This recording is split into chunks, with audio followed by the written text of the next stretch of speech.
को यहाँ जमीन खरीदने जो कानून है, कानून के हिसाब से मना थोड़ी है, एग्जाम देने से क्या मना थोड़ी है का ही। 7वीं जेपीएससी पीटी परीक्षा परिणाम को रद्द करने की मांग को लेकर अभ्यर्थियों का आंदोलन थमने का नाम नहीं ले रहा है। करीब 18 से 19 दिन हो गए हैं और परीक्षार्थी जो हैं वो सड़कों पर खाक छान रहे हैं। कल ही परीक्षार्थियों की आयोग के जो सचिव हैं हिमांशु मोहन, उनसे बातचीत हुई। उसके बाद एक माहौल ऐसा बनता हुआ दिखा कि वार्ता का दौर शुरू होगा। हालांकि जो परीक्षार्थी बाहर निकले, जो बातचीत करके बाहर निकले, उनके बातों से ये लगा कि बहुत कॉर्डियल माहौल में बातचीत नहीं हो पाई और जो उम्मीद लेकर ये लोग गए थे वहाँ से वो संदेश उनको नहीं मिला। इस वक्त हम मौजूद हैं बापू वाटिका के पास और जो बड़ी संख्या में जो परीक्षार्थी पहुँच भी रहे हैं और जो कुछ परीक्षार्थी हैं, अभ्यर्थी हैं, वो यहाँ मौजूद हैं। उनसे बात करने की कोशिश करते हैं। आप कल मौजूद थे चौधरी जी, तो ये बताइए कल से आज में आप लोगों ने क्या रणनीति बनाई है? जैसा तो कल ही आपको बता दिए थे कि 23 तारीख को हम लोग को अध्यक्ष के सामने अपने सबूत और भी पेश करने हैं। अब उन्हीं एविडेंस को हम और पुख्ता कर रहे हैं, क्योंकि उनके सामने तो पुख्ता सबूत ही लेके जाने से कुछ हो सकता है फैसला। और जैसा सचिव साहब ने बोला है कि अध्यक्ष साहब ही इस पर निर्णय ले सकते हैं, तो हमें पूरी आशा है कि उस दिन वो निर्णय फाइनल होना चाहिए कि गड़बड़ी अगर है जेपीएससी के परीक्षा में तो परीक्षा को बिल्कुल रद्द करने की मांग हम लोग। और एविडेंस आप लोगों ने जुगाड़ किया है क्या? जी, अभी तक जैसा हमारे सामने कहा कि उनके विज्ञापन में जो था कि एक सिंगल कट ऑफ हम बनाएंगे, उसका वो पालन नहीं किए हैं, उसका एविडेंस है हमारे पास। और कुछ अभी व्हाट्सएप में आ रहा है कि पेपर लीक का, उनका भी हमारे पास एविडेंस आ गया है। और एक और आया है कि कुछ बच्चे मौजूद नहीं थे एग्ज़ाम में, फिर भी वो पास कर गए। तो इनकी पूरी तरह से हम जांच कर लेंगे, उसके बाद ही उनके सामने पेश करेंगे। तमाम जो प्रूफ लेकर के आप चेयरमैन से मिलेंगे? जी, बिल्कुल चेयरमैन से मिलेंगे, क्योंकि पहली अथॉरिटी उन्हीं के पास है कि वो सब कुछ देख ले, उसके बाद आगे का फैसला करे, नहीं तो फिर हम आगे कुछ और दबाव बनाएंगे। आप भी अभ्यर्थी हुए? जी। क्या शिकायत लेकर आप पहुँचे?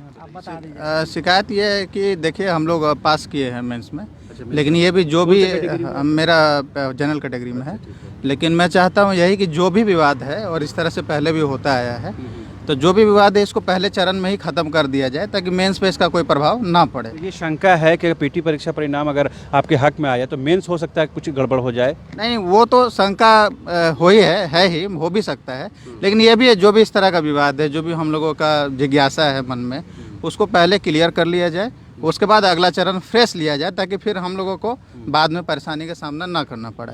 तो जनरल कैटेगरी में कितना मार्क्स आया? सर मैं 262 है। 262 है। तो ये बताया जा रहा है मनोज जी कि कम मार्क्स वाले क्वालिफाई कर गए हैं और अधिक मार्क्स वाले, आप लोग कई एविडेंस लेकर कल भी गए थे, तो लग रहा है कि इन तथ्यों को एंटरटेन करने की स्थिति में है आयोग? देखिए, सबसे बड़ी बात हम ये कहेंगे कि ये कहते हैं कि हम जो रिजल्ट जारी किए हैं सो अभी तक जो है, अभी बोल रहे हैं कम मार्क्स वाला जो पास कर गया है, ज़्यादा मार्क्स वाला फेल कर गया है।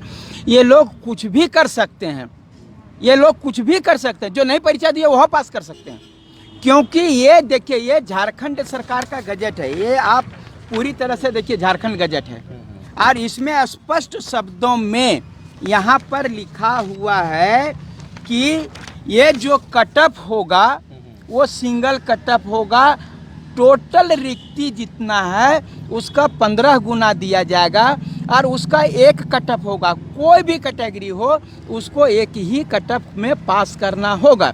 और अगर यदि ST SC अगर यदि उस कैटेगरी का 15 गुना में नहीं आ पाते हैं जो सिंगल कटअप होगा, वैसी परिस्थिति में उसका नंबर कम किया जाएगा, ये इसमें लिखा हुआ है।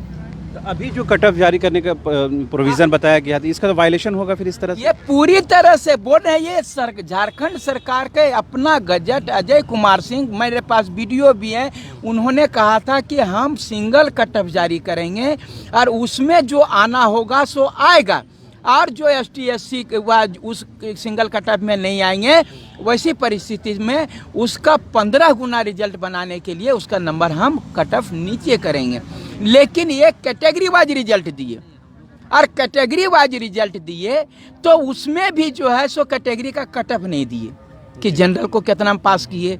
ये लड़का है BC1 का, इसका रिजल्ट है वह जनरल में, अब इसका जो है सो पते नहीं कर पा रहा है बेचारा कि हम कहाँ पास हैं। सो कल तो आश्वासन मिला है कट ऑफ जारी कर देंगे 2 से 3 दिनों में। अच्छा, अब ये बताइए कि कट ऑफ जारी करने का आप रिजल्ट जारी कर दिए और 20 दिन हो गया, आप किस आधार पर कटअप जो इतना दिन के बाद कटअप जारी करने का कह रहे हैं, ये हमारा पर कोई मेहरबानी नहीं कर रहे हैं। आखिर में जो आपको जब आप रिजल्ट बना रहे होंगे तब आपका रिजल्ट जो है वो कटअप होगा ना, किसको कितना नंबर पर पास किए, जनरल को, एसटी को, एससी को, ओबीसी को, वो आपके पास कटअप होगा। पहली से छठी जेपीएससी में ये प्रोविजन रहा है कि परीक्षा परिणाम के साथ ही कट ऑफ जारी कर दें? एकदम पूरा परीक्षा परिणाम के साथ में। और मैं बता रहा हूँ बिहार, हम बिहार से अलग हुए हैं, वहाँ पर बीपीएससी में जिस दिन रिजल्ट जारी होता है साथ में कट ऑफ जारी होता है, उसी के नीचे में रिजल्ट के साथ में कट ऑफ लिखा हुआ रहता है। जनरल का कितना कट ऑफ है, जनरल महिला का कितना, हाँ जनरल महिला का कट ऑफ कितना है, ओबीसी कितना, ओबीसी महिला का कितना है, दिव्यांग का कितना है, ये सब कट ऑफ वो चूँकि वो पारदर्शिता है कि कट ऑफ। और आप 20 दिन हो गया उसमें, और बीपीएससी ये भी करता है हर एक लड़का को कि कितना लड़का बैठा था, आपको परीक्षा में कितना नंबर आया, आप अपना वेबसाइट पर जा करके देखिए, अपना नाम और रोल नंबर डालिए, आपको पता चल जाएगा कि आपका कितना नंबर है। पूरा ट्रांसपेरेंसी। ये जब हर एक लड़का का नंबर तो दूर बात, ये जो है ये कटअप भी जारी नहीं कर रहे हैं, इसके लिए हमको लड़ना पड़ रहा है। देवेंद्र जी, कल आप लोग बोल रहे थे कि इन्हीं सबूतों को, तथ्यों को लेकर आप लोग मुख्यमंत्री और राजभवन भी जाएंगे, तो उसके लिए कुछ रणनीति बनी है कि नहीं? जी, हम लोग अपॉइंटमेंट लेटर दिया हुआ है मुख्यमंत्री महोदय के वहाँ भी और राज्यपाल महोदय के वहाँ भी, और हम लोग को जैसे ही समय मिलेगा तो हम लोग ने सारे पुख्ता को वहाँ भी हम लोग प्रस्तुत करेंगे और प्रेशर बनाने का काम करेंगे आयोग पर, क्योंकि आयोग तो काम करना तो आयोग को ही है, लेकिन आयोग हम लोग का बातों पर अगर वो नहीं सुन रही है तो हम लोग प्रेशर बनाने के लिए वहाँ भी हम लोग ये सब रणनीति हम लोग का बन चुका है और अपॉइंटमेंट लेटर भी दे चुके हैं। हम लोग को उम्मीद है कि 2-4 दिन में हम लोग को समय भी मिल जाएगा और हम लोग सारे सबूत वहाँ पे पेश भी कर देंगे हम लोग। देवेंद्र जी, हम लोग देख रहे हैं जिस दिन आप लोग आयोग कार्यालय घेराव करने पहुंचे थे, उस दिन आपकी जो संख्या थी वो हमको लगता है सैकड़ों हज़ारों के आसपास होगी। कल भी संख्या आपकी बहुत पर्याप्त नहीं थी, आज भी संख्या घट रही, तो क्या मतलब छात्रों का समर्थन पूर्ण रूप से मिल रहा है कि नहीं, ऐसा बात नहीं है। उस दिन संख्या हम लोग को 3 गुट में यहाँ के प्रशासन ने साजिश के तहत हम लोग को तोड़ने का प्रयास किया, हज़ारों हज़ार की संख्या में जुटे थे, लेकिन फिर भी हम लोगों ने लास्ट में एकजुट हुए और शाम 5 बजे 6 बजे तक वहाँ जमे रहे। और बात रही आज की, तो आज हमारा कुछ वैसा प्रदर्शन नहीं है, इसीलिए हम लोगों ने बस कोर कमेटी में ही अभी हम लोग शामिल हुए हैं और 23 तारीख को हम लोग आह्वान किए हैं ज़्यादा से ज़्यादा स्टूडेंट को जेपीएससी मुख्यालय में, क्योंकि 23 तारीख को हाँ चेयरमैन से हम लोग का मुलाकात है और उस दिन हम लोग को ऐतिहासिक फैसला रद्द होने की बहुत संभावना और उम्मीद करते हैं। जिस प्रकार से हम लोग मजबूत सबूत प्रस्तुत किए हैं आयोग को, वो नकारा नहीं जा सकता है, उसको अगर नज़रअंदाज ही किया जा सकता है और नज़रअंदाज किया जाएगा तो छात्र उस दिन से फिर अपना आंदोलन को फिर दूसरा रुख में लेके जाएंगे, सीधा मुख्यमंत्री की ओर हम लोग कुछ करेंगे और मुख्यमंत्री का अगला रणनीति हम लोग घेराव करेंगे और तो पर भी हमारी बात नहीं मानी जाएगी तो हम लोग अब वापस जाने वाले नहीं। अब हम लोग झारखंड बंद करेंगे, झारखंड बंद का तैयारी भी हम लोग कर रहे हैं, क्योंकि जेपीएससी को हम लोग क्लीन करेंगे। क्लीन करने का नाम पे माननीय मुख्यमंत्री सत्ता पे आए हैं, लेकिन चेहरे बदल के क्लीन करना चाहते हैं। महज चेहरे बदलने से जेपीएससी क्लीन नहीं होता है। यहाँ अध्यक्ष बदल दिए, सचिव बदल दिए, सदस्य बदल दिए और अपने घर वालों को घुसा दिए। पिछला 6ठी जेपीएससी में तो बहुत आराम से कह रहे थे कि मैं भगवान से प्रार्थना करता हूँ मेरा घर परिवार से ना हो, अगर मेरा घर परिवार से पढ़ लिख के भी होगा तो सोचेगा कि हेमंत सोरेन मुख्यमंत्री ही करा दिया। लेकिन अब बोलते जरूर हैं मुंह से, लेकिन अब अंदर से काम करते हैं कि अपने ही परिवार वालों को सबको अंदर करने का। तो अब ये सब नहीं चलेगा, पूरा दुनिया देख रही है, ये दुनिया अंधा नहीं है। मुख्यमंत्री है मतलब अब कुछ भी नहीं कर सकते इस राज्य में, और आप बार बार इस जिम्मेदारी से हटना चाहते हैं कि वो इंडिपेंडेंट बॉडी है, वो संवैधानिक संस्था है, हस्तक्षेप करना अच्छी बात नहीं है। यही बात कह के आप 6ठी जेपीएससी को अब नियुक्ति कराए हैं। अगर 7वीं में भी आप यही आज तक मौन है और जिस दिन मौन तोड़िएगा उस दिन अगर आपका बात में आएगा कि ये संवैधानिक संस्था हम हस्तक्षेप नहीं करेंगे तो हम लोग छोड़ने वाले नहीं हैं। आप समाज सेवी हैं, अगर प्रदेश के छात्र इतनी बड़ी संख्या में सड़कों पर होंगे तो एक भविष्य पर भी सवाल उठता है और सरकार के कामकाज पर सवाल उठता है। किस रूप में आप देखते हैं इस तमाम चीज़ों को? देखिए, राज्य की अस्मिता का बात है और छात्रों के भविष्य का मामला है। हम लोग इस यहाँ के स्थानीय होने के कारण लगातार देख रहे हैं कि 21 वर्ष झारखंड को हो गए। बिहार पब्लिक सर्विस कमीशन का एग्ज़ाम इतना स्मूथली चलता है, झारखंड में जो एग्ज़ाम लेने वाले लोग हैं अगर उन पर छात्र आरोप लगाते हैं और वो कहते हैं कि हमने अगर एग्जामिनेशन को सही किया है, सही ठहराते हैं, तो दोनों बातों को अगर में कहीं ना कहीं तो कुछ ना कुछ घालमेल है। कि कुछ गड़बड़ियाँ हैं। छठी से लेकर के 7वीं से 10वीं, छठी जेपीएससी के बाद से 7वीं और 10वीं को एक बार में ही समाहित करके एक बार एग्ज़ाम लिया जाता है और सीटों की संख्या कम की जाती है। छात्रों के भविष्य का उनका कट ऑफ एज जो है उनका एज मार्क खाता है। उसके बाद भी अगर फेयर एग्ज़ाम नहीं हो, क्योंकि हम लोग यहीं पढ़े लिखे हैं, यहीं पे किए हैं और हम लोग खिलाड़ी रहे हैं। हम बिहार स्टेट क्रिकेट खेले हुए हैं, क्रिकेट संघ से भी जुड़े हुए रहे हैं। लेकिन जिन लोगों को जिम्मेवारी दी जाती है वो लोग अगर मान लीजिए कि आकर के यहाँ पर एक परीक्षा ठीक से कंडक्ट नहीं कर पाते हैं, तो ये बहुत शर्म की बात है इस राज्य के लिए। अगर चेयरमैन से तो खुद भी खेल से नज़दीकी संबंध है, उनका जुड़ाव है और झारखंड में खेल को खास करके क्रिकेट को बूस्ट करने में उनका योगदान भी है, तो क्या लग रहा है वो उनकी क्षमता यहाँ पर इस्तेमाल नहीं हो पा रही है? उनकी क्षमता ना वहाँ है ना यहाँ है। अगर मान लीजिए कि जिस प्रकार से अगर उनको पेश किया जाता है मीडिया के माध्यम से, अगर वो पेश होकर के अपनी बातों को रखते हैं, तो दस्तावेज के आधार पर हर न्यायालय में क्यों फेल हो जाते हैं? उन पर 2 आरोप मंडित है। यहाँ रांची कोर्ट में भी उन पर संज्ञान लिया है कोर्ट ने 420 120B का। झारखंड न्यायालय में भी, व्यवहार न्यायालय में भी उन पर ये पदाधिकारी रहते हुए हुआ है। और जब वो सरकारी पद पे थे तो किसी रजिस्टर्ड सोसाइटी में इतने वर्षों तक अध्यक्ष बन के कैसे रहे? और वहाँ पर जो गड़बड़ी की है, और आज जब माननीय सर्वोच्च न्यायालय ने उनको क्रिकेट संघ से हटने का आदेश दे दिया, आयोग ठहरा दिया कि वो अब चुनाव लड़ नहीं सकते हैं, तो फिर जाकर के स्टेडियम के अंदर में ऑफिस लेकर क्या करते हैं? उनको जेपीएससी में अगर चेयरमैन बनाया गया था, तो अगर वो इतने ही काबिल थे तो जेपीएससी के चेयरमैन के हैसियत से एक अच्छा एग्जाम कंडक्ट करते। जब जेपीएससी में लोग जाते हैं तो वहाँ पता चलता है क्रिकेट की मीटिंग हो रही है और स्टेडियम में जाकर के जेपीएससी के लोगों को मीटिंग में बुलाते हैं। तो इस प्रकार से तो राज्य में सिर्फ एक व्यक्ति को अगर आप प्रभार देकर के चाहेंगे कि छात्रों का भविष्य हम सुधार दें और खिलाड़ियों का, हम तो बराबर लड़ रहे हैं। इस राज्य में जो बाहर के खिलाड़ी आ रहे हैं, आपने स्टिंग ऑपरेशन देखा होगा नेशनल न्यूज़ में। जरूर हम क्रिकेट पर बात करेंगे सर, जरूर, मगर और कुछ भी परीक्षार्थी हैं, अभ्यर्थी हैं, उनसे भी बात करने की कोशिश करते हैं। पवन हमारे साथ हैं, पहले उनसे बात कर लेते हैं। पवन जी, कल भी आप लोग बहुत एक्टिव थे, आज भी संख्या भले आप लोगों की थोड़ी कम हो पर मैसेज तो वही स्ट्रांग ही है आप लोगों का, तो क्या लग रहा है कि अब आगे जो रणनीति आप लोग बनाएंगे वो फ्रूटफुल होगा 23 नवंबर के लिए? हाँ बिल्कुल होगा। अभी सब स्टूडेंट है और घर पे सब पढ़ने का ही सबका काम है, तो कोई ये नेतागिरी यहाँ नहीं हो रहा है कि सब आके के अपना कुछ मतलब से यहाँ लोग हैं, तो ये संख्या से नहीं जोड़ा जाए। और अगर कहीं ना कहीं बहुत सारे लोगों के साथ ये गलत हुआ है तो ये बात को आप बहुत दिन तक नहीं रख सकते, छुपा नहीं सकते, ये सामने आएंगे। और मुझे लगता है कि 23 तारीख को बहुत बड़ा जनसमूह मिलेगा छात्रों का यहाँ पर। आप कल भी बता रही थी कहकशा मैडम कि जो मास मूवमेंट की ज़रूरत है, बिना उसके सरकार ना झुकने वाली है ना आयोग झुकने वाला है, तो उसकी तैयारी आप लोगों की है?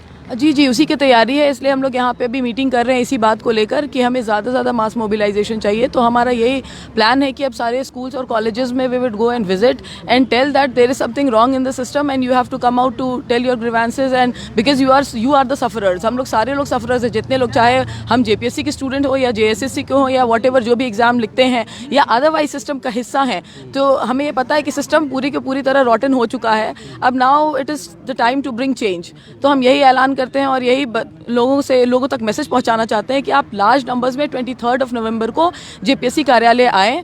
अब मैं सारे गार्जियन से, सारे पेरेंट्स, जो भी हमारे व्यूअर्स हैं और जो जानते हैं कि एक्चुअली करप्शन हुआ है, तो इसके खिलाफ आवाज़ उठाइए। कल जैसे आप लोग निकलने के बाद बता रही थी कि एक मेंटल फ्रेम है अंदर के अधिकारियों को बना हुआ, उससे वो बाहर निकलने के लिए तैयार नहीं है और उसी तरह के वो सोचते भी हैं। तो 23 नवंबर को जो अब आपका डायलॉग होगी चेयरमैन सर के साथ, तो वो आप क्या लग रहा है वो इस वजह से बुला रहे हैं कि आपके साथ डायलॉग किया जाए, एक संप्रेषण स्थापित किया जाए, या इस वजह से कि आपके एक्चुअल में वो देखना चाहते हैं कि सबूत क्या है, वो कितना इम्प्रेसिव है, क्योंकि रास्ता निकालने के मूड में आयोग दिख रहा है आपको? नहीं, डेफिनेटली जैसे आपने कहा कि ये सिर्फ एविडेंस देखना चाहते हैं कि हमारे पास क्या एविडेंस है, क्योंकि अगर उसके जो आपने फॉर्मल बात कही थी कि हो सकता है आपसे वार्तालाप करना चाहते हो, डायलॉग करना चाहते हो, ये डायलॉग अगर उन्हें करना होता तो ये बहुत पहले कर लिए होते, but we know for sure कि ये डायलॉग की बात नहीं है, सिर्फ ये देखना चाहते हैं कि हमारे पास क्या सबूत है। तो we will go with evidence, क्योंकि आप जिस वजह से हमें बुला रहे हैं हम उसी वजह से आपके पास जाएंगे और वही वजह आपको दिखा के आपसे बात करेंगे, क्योंकि वही डायलॉग का मीडियम होगा। तो वी जस्ट एक्सपेक्ट दिस कि आप बस हमारे एविडेंसेस देखिए, समझिए, क्योंकि आपको उतनी से मतलब है, but we have larger goals, we have larger objective behind it.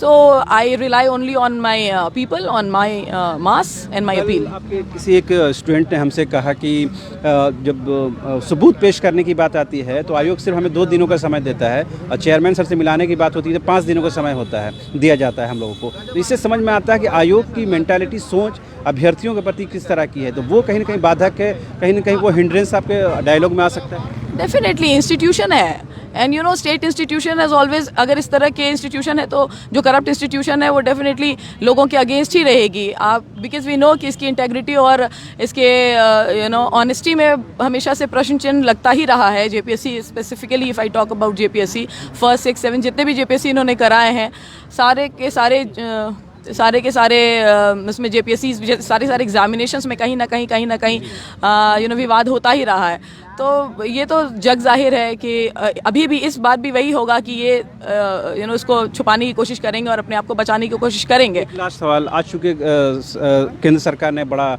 एक फैसला लिया और 3 जो कृषि कानून थे, लॉस, उसको रिपील करने की घोषणा कर दी, तो ये लग रहा है कि अगर लोग आंदोलन की राह पर लोकतांत्रिक डेमोक्रेटिक फॉर्म में अगर आंदोलन करें तो उनको कहीं ना कहीं जो टारगेट है वो अचीव होता है, तो आपको भी ये बूस्ट करता है। Definitely you see this farmers bill तो एक एग्जांपल है। इसके पहले आप देखिए इंडियन इंडिपेंडेंस मूवमेंट, ये मास मूवमेंट था, और देखिए फ्रेंच रेवोल्यूशन, देखिए रशियन रेवोल्यूशन थी। You see revolution, people bring revolution, revolution can only be brought by people.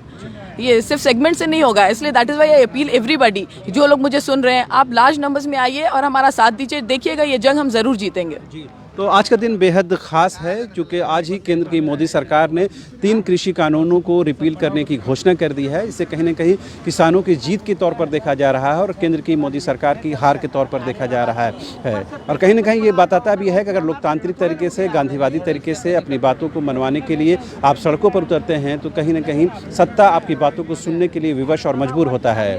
तो फिलहाल मुझे और मेरे कैमरा पर्सन हृदय को दीजिए परमिशन। नमस्कार।